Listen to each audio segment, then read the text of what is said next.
Oi gente, eu sou a Fernanda e hoje a gente vai falar sobre um animal que ele não se parece e nem se comporta como um, mas eles são sim agrupados filogeneticamente a um através de evidências moleculares.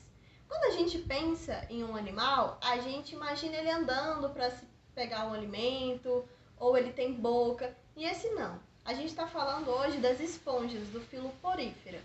Eles, quando adultos, são sésseis, tanto a rochas, a conchas, a areia. Eles podem viver em diferentes profundidades. Não possuem órgão e nem tecido verdadeiro. A sua digestão é intracelular. São animais multicelulares. E eles apresentam uma alimentação de suspensão, pois ele tem uma filtração eficiente, que é o que a gente vai observar agora. Agora a gente vai montar a nossa esponja. Igual eu disse para vocês, elas se alimentam através de partículas que estão suspensas na água. Então, aqui a gente tem a pinacoderme. A pinacoderme, ela reveste externamente a esponja e ela tem diversos poros aqui onde entra a água. E os tipos celulares da esponja estão organizados numa matriz extracelular chamada de mesoílo.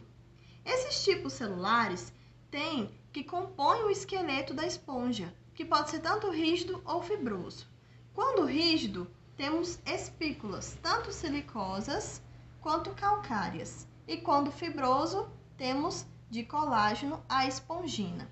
Então, essas espículas ou esponginas, elas estão dispostas aqui nesse mesoílo, ajudando estruturalmente a nossa esponja.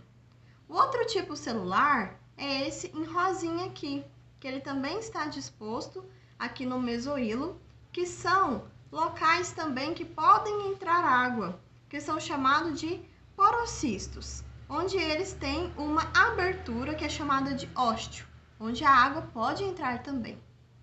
Para essa água entrar, vai ter também a captura, que essa esponja apresenta células ovoides, que são chamados de coanócitos. Esses coanócitos, eles apresentam um colarinho de flagelos. Quando a gente pensa em flagelos, a gente já pensa neles batendo. Então, dentro da estrutura dessa esponja, esses flagelos eles ficam batendo. Com esse batimento dos flagelos, faz com que a água que entra pelos poros passe pelas células dessa esponja e vai fazendo a captura nesse colarinho do coanócito. Então, as partículas alimentares que vêm com a água é capturada através da pinocitose e o carbono orgânico é capturado através da fagocitose. E por fim, a gente tem em azulzinho aqui uma célula muito importante para a esponja, que é chamada de arqueócito. Por que ela é importante? Ela é importante porque ela pode se diferenciar em qualquer tipo celular que a esponja precisa. Então, ela pode ajudar tanto estruturalmente e quanto na digestão intracelular. Então, recapitulando o caminho que a água faz. A água, ela entra pelos poros, passa pelo átrio, no colarinho desses coanócitos são capturadas essas partículas alimentares e ela sairá pela abertura que é chamada de ósculo. Para a gente finalizar, eu vou mostrar para vocês, com esse modelinho aqui, os 3 tipos de complexidade das esponjas. A gente tem esse aqui, que ele é denominado de asconoide, em que a gente tem em vermelho os coanócitos que estão dispostos na espongiocele.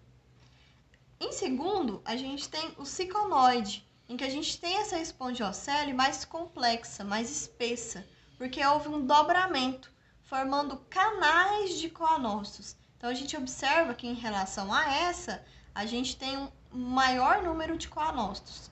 Por último, a gente tem o leuconoide, em que os coanócitos estão organizados em câmaras flageladas, tendo um número bem maior de coanócitos. Então, a gente observa aqui que a tendência é ter um aumento no número de coanócitos e ter a diminuição do tamanho do átrio. Então, a nossa aula finaliza aqui.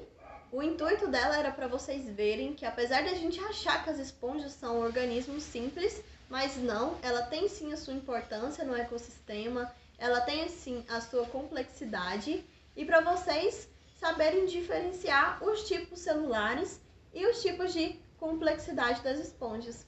Obrigada!